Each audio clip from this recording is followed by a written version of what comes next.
Corona virus की दवा और वैक्सीन को लेकर दुनिया भर में कोशिशें जारी हैं, लेकिन अब तक कोई नतीजा सामने नहीं आ सका है। उम्मीद की जा रही है कि इसकी वैक्सीन इस साल के अंत तक आ जाएगी। आइए जानते हैं कि आखिर वैक्सीन क्या है और ये कैसे काम करती है। वैक्सीन क्या है? हमारी प्रतिरक्षा प्रणाली यानी इम्यून सिस्टम बीमारियों से हमारे शरीर की रक्षा करता है।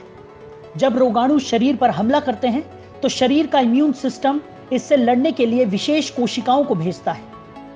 कभी कभी इम्यून सिस्टम स्वाभाविक रूप से इतना मजबूत नहीं होता है कि रोगाणु को खत्म कर शरीर को बीमारी से बचा सके। इम्यून सिस्टम को बढ़ाने के तरीके को कहते हैं वैक्सीन, जो रोगाणु को खत्म कर शरीर को बीमारी से बचाती है।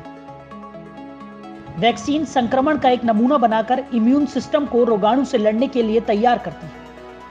इस रोगाणु से पहले लड़े बिना ही वैक्सीन इम्यून सिस्टम को उस रोगाणु की स्मृति बनाने में मदद करता है। इससे इम्यून सिस्टम वायरस, जीवाणु या अन्य सूक्ष्म जीवों का सामना करने के लिए तैयार हो जाता है। आमतौर पर वैक्सीनेशन या टीकाकरण करने वाला व्यक्ति बीमार नहीं पड़ता है। वैक्सीन ने कई गंभीर बीमारियों से बचाया। वैक्सीन आने से पहले बच्चे अक्सर खसरा, पोलियो, चेचक और डिप्थीरिया जैसी घातक बीमारियों के शिकार हो जाते थे। टिटनेस के बैक्टीरिया से संक्रमित होने पर एक साधारण सी खरोच भी जानलेवा साबित होती थी। हालांकि वैक्सीन ने अब इन खतरों को दूर कर दिया है। वैक्सीन से आती है हर्ड इम्यूनिटी। वैक्सीनेशन या टीकाकरण उन लोगों की भी रक्षा करने में मदद करता है जिन्हें वैक्सीन नहीं लगाई जा सकती है, जैसे कि नवजात शिशु, अत्यधिक बीमार या बुजुर्ग। जब समुदाय के पर्याप्त लोगों को किसी विशेष संक्रामक बीमारी की वैक्सीन दी जाती है तो उस बीमारी की एक व्यक्ति से दूसरे व्यक्ति में फैलने की संभावना बहुत कम हो जाती है। इसी तरह की सामुदायिक सुरक्षा को डॉक्टर हर्ड इम्यूनिटी कहते हैं। वैक्सीन कैसे काम करती है? हमारे शरीर की संरचना ऐसी है जो बाहरी कीटाणुओं से लड़ती है। इसके लिए शरीर को बाहरी हानिकारक तत्वों से खुद को अलग करने की क्षमता होनी चाहिए और यह काम इम्यून सिस्टम का है। इसके लिए इम्यून सिस्टम बाहरी तत्वों की खोज करता रहता है, जिसे वैज्ञानिक एंटीजन भी कहते हैं। रोगाणु छोटे छोटे कणों से बनते हैं। ये मानव शरीर में बिल्कुल अलग से दिखते हैं। इम्यून सिस्टम अपने एंटीजन के जरिए इन रोगाणुओं पर हमला करता है।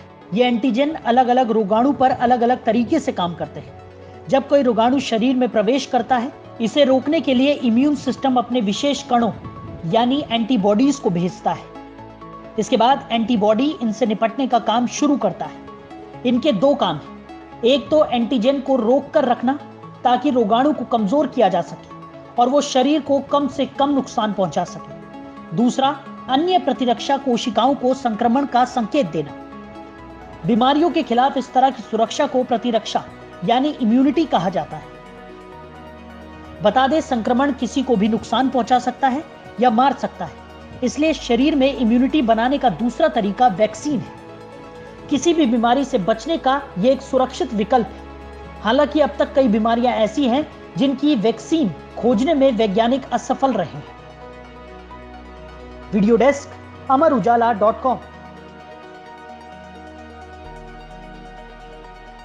अगर आप ये वीडियो YouTube पर देख रहे हैं तो हमारे चैनल को सब्सक्राइब करें और बेल आइकन को दबाना ना भूलें। अगर आप Facebook पर ये वीडियो देख रहे हैं तो हमारे पेज को लाइक करें।